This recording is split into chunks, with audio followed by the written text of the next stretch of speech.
Red John enters here. Excuse me. He comes around here.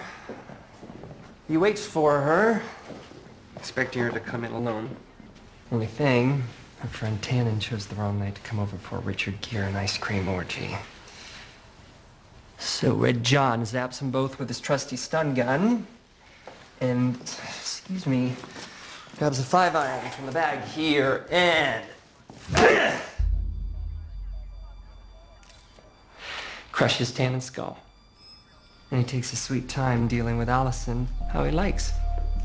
She's a nice big girl, so unless he's pretty strong, I'm guessing that he grabbed her by the arms. Classic Red John smiley face, drawn in the victim's blood, clockwise with 3 fingers of his right hand, wearing a rubber kitchen glove.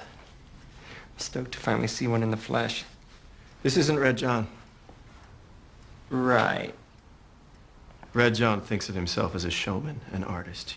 He has a strong sense of theater.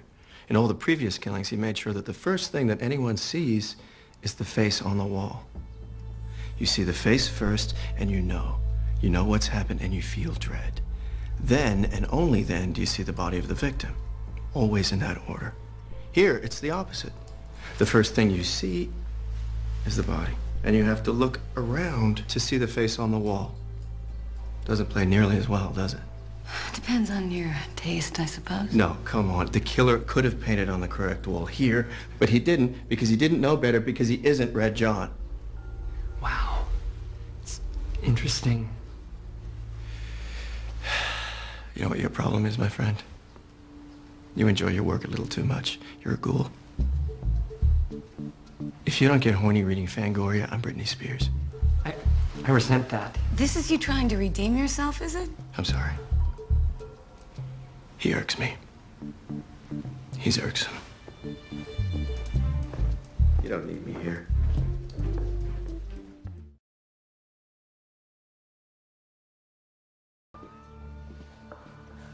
Hey, Patrick Jane.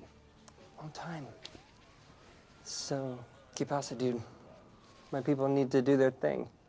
I won't be long.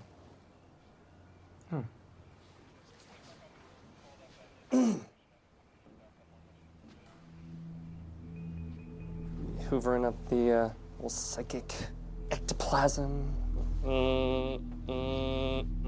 Yeah, that's exactly what I'm doing.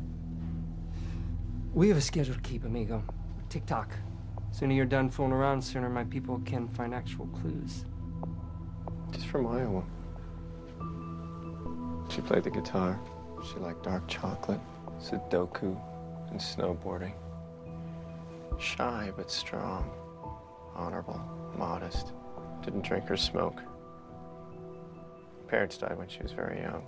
And after college, she wanted to go into family law and help foster kids like herself, or become a singer. She hadn't made up her mind yet.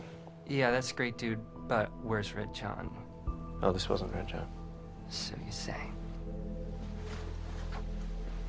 So I say. Jerk. Oh, make sure you have your people send those papers and journals to the CBI office. Will do. Thank you.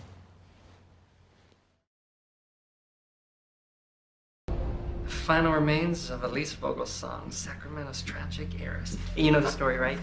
You know, orphan at 12, widow at 18, divorced 5 times before she turned 40. My mother ate that stuff up when I was a kid. Never heard of her. Check out this place. What a creep show. And look at this body. I mean, it's reduced entirely to ash. You know, there have been a handful of cases I've read about. I've never actually seen it. Spontaneous combustion, they like to call it. It's in the book somewhere. Bleak House, Dickens.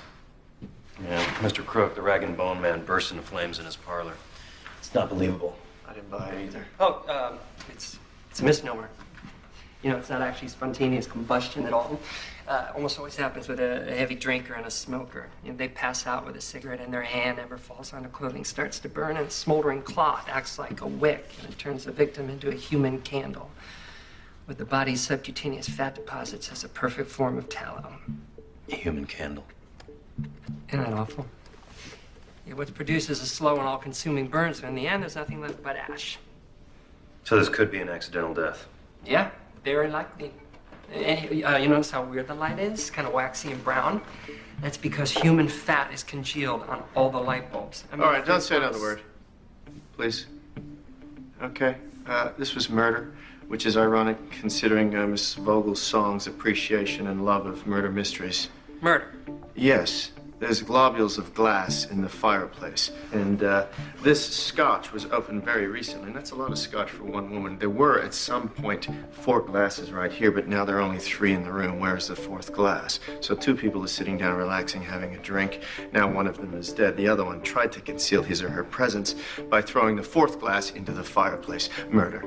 What do you think? Who's the other person, huh? Why'd they kill her?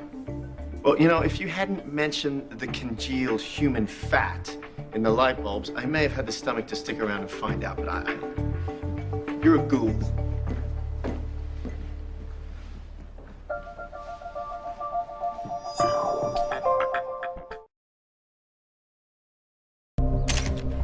So what do you think? Is this bogus or actual Red John?